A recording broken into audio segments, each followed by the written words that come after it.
Tahu nggak Mas, ada satu hal yang mungkin banyak orang nggak pahami ya tentang Iya. dunia medis ini.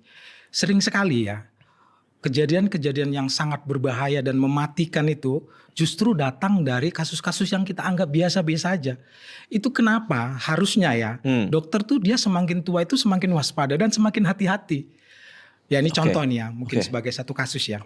Mas pernah dengar nggak emboli air ketuban? Embo? Emboli air ketuban. Nggak tahu. Emboli air ketuban itu adalah salah satu komplikasi medis yang biasanya terjadi setelah bayi lahir nih, plasenta lahir, terus tiba-tiba aja ibunya itu sesak terus meninggal. Nggak tahu apa-apa faktor risiko dan segala macam, dan itu bisa terjadi. Ada dua yang paling mengerikan. Yang pertama, kita nggak tahu ini bakal terjadi pada pasien yang mana. Dan yang kedua, ini pasti akan terjadi suatu waktu pada pasien yang kita tangani. Hanya saja kita nggak tahu karena memang secara frekuensi itu memang akan terjadi. Jadi emboli air ketuban itu Mas, setelah bayi lahir, ketuban misalnya plasenta lahir, sebagian dari cairan ketuban ataupun dermis dari bayi itu, bagian-bagian bayi itu masuk ke pembuluh darah.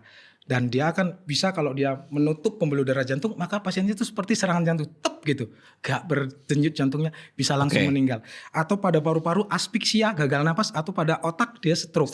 Iya. Dan mengerikannya, meskipun kita berada di tempat yang paling siap sekalipun, di ruang operasi, di ICU kan kita siap tuh, ada kejut jantung, ada segala macam, ada dokter anestesi, ada kita dokter spesialis. Meskipun semua itu ada, sering sekali pasien-pasien ini tetap berakhir dengan kematian ataupun kondisi cacat seumur hidup.